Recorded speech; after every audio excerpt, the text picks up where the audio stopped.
Okay, hi guys. I'm the vice president of NEAR, and I'm filling in for Bones Borsier. That's a tough job to do because half the people in this room wanted to sit next to him if he was coming. So Bones is under contract to get his next publication out, and he just couldn't take the time away from his work to do so. But he was nice enough to send along his speech that he would have done for John Stygar, because only Bones could do him right. The late John Stygar played a key role in modified history as one of the two men behind the legendary Eastern Bandits. One Saturday in 1961, aboard Stygar's $sign coupe, Ed Flemke won a 100-lapper at Long Island's Islip Speedway. The next day in Old Bridge, New Jersey, Eddie and the $sign won once again. Present for both races was Nelson Royal, promoter of the Southside Speedway in Richmond, Virginia. Impressed with Flemke's display, Royal offered him a deal to compete at his track. Flemke accepted. He and Stygar won almost immediately and turned their southern raids into an almost weekly thing. Thus began a 3-year stretch of endless highways, all-night diners, and checkered flags. And it's worth pointing out that if all of this was possible only because Flemke had a car owner, John Stygar, who was as restless and adventurous as Eddie was himself. Southern sports writers dubbed Flemke the Yankee Bandit, and later the Eastern Bandit. Since fellow Connecticut racer Denny Zimmerman always traveled and raced alongside Flemke, the press simply pluralized the name into the Eastern Bandits. Those two, along with frequent companions Renee Charlian and Red Foot, went into folklore as all Eastern Bandits.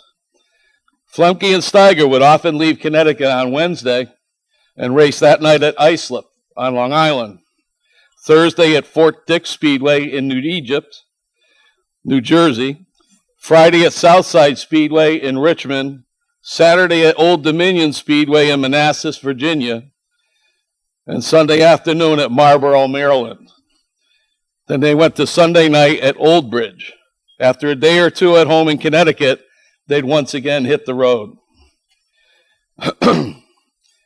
If one of the above-mentioned tracks rained out, John and Eddie might hustle to Langley Field, South Boston Speedway, or Fredericksburg Speedway, all in Virginia, or perhaps Dog Track Speedway, a dirt oval in Moyock, North Carolina. In 1961, they were the winningest modified team at Southside and also had multiple scores at Fredericksburg and Old Dominion.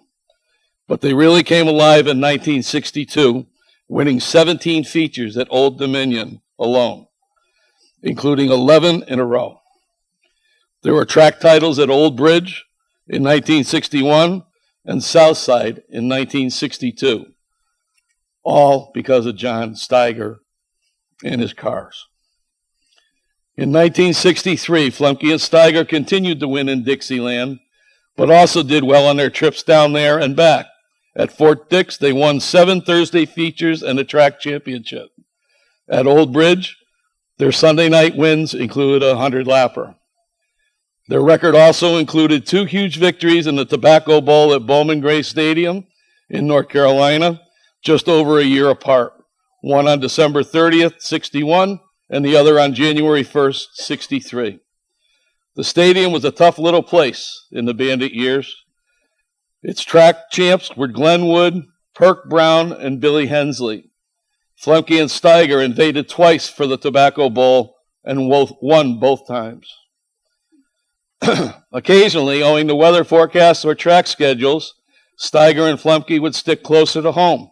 In the same time frame, they won at Norwood Arena outside Boston, Empire Speedway and Utica Rome Speedway in New York, and West Hampton Speedway on Long Island.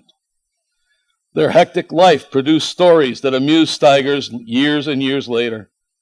One involved getting stopped on a weekly basis on the New Jersey Turnpike, where police fiercely enforced a law prohibiting any trailer wider than 8 feet 6 inches. Stygar said we were definitely wider than that, but in those days, you could get out of your car and talk to the cop while he checked you out. When he went to measure the trailer, either Eddie or I would offer to hold one end of the tape. While the cop was walking across the trailer to the other side, we'd cheat the tape, move it a little, and we were on our way. Time after time, their trickery saved them from costly tickets. But the fun and games ended one night when Stygar got pulled over yet again. John recalled, Eddie and I shrugged and got out, ready to do our little trick with the tape measure. Only then did Stygar and Flemke notice that this time there were two cops. Each of the troopers grabbed an end of the tape, and there was nothing they could do. Said Stygar, we were busted. The Eastern Bandits saga ended at the close of 1963, largely because of NASCAR's growing NASCAR footprint. In 1964, Stygar wore out the Massachusetts Turnpike and the New York Thruway. He wrenched Flemke to 5 Saturday night wins at Norwood, and on Sundays, the dollar sign carried Flemke to 11 victories, including 5 in a row at Utica Rome. It was also at Utica Rome that Flemke and the Stygar Coupe swept both 200-lap halves of the 1964 New Yorker 400. In the late 60s, Stygar cut back a bit, running on a limited basis with drivers like Fats Caruso and Smokey Boutwell. But in the mid-70s, with New England in the heat of its small block modified craze, John was running back up to full speed.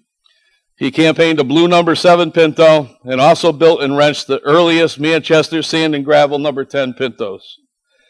In 74, Flemke and the 7 won at Thompson, while the 10 won 100 lappers with Flemke at Seekonk and Plainville, and a special event victory at Thompson with Ron Bouchard.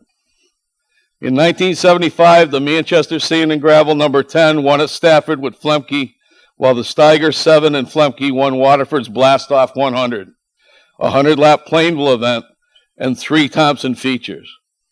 Flemke led the point standings at Thompson until that August, when injuries suffered in a crash elsewhere derailed his season. With Eddie sidelined, Bug Stevens won at Thompson in the Stygar 7. Quiet and soft-spoken, Stygar preferred to let his race cars and his mechanical brilliance speak for him. Today, we honor his memory with a round of applause as we usher John Stygar into the New England Auto Racers Hall of Fame.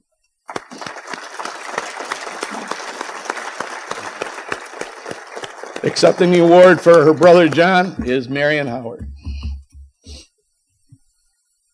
Hi, my name is Marion Howard, and of course Johnny's sister, and I'm nervous. Don't talk in front of a lot of people a lot of the time, so bear with me. But I'd like to thank you to the gentleman who wrote that. Thought that was very nice to say all of those things about my brother. My brother was a very quiet person, said very little. So in his honor, I'm going to say very little. I know if Johnny was here, he would like to thank each and every one of you for supporting him. I should call him John because you more and less knew him as John and not as Johnny. Racing was extremely important to him. I know when I was still at home and Johnny wasn't there, well, where is Johnny? He's off at the races. I know that if he was here, he would like to say thank you to each and every one of you for supporting him and probably shake your hand. So in his presence and non-presence, I am going to say thank you very much for supporting him, and we really appreciate such a special, very important honor. Thank you.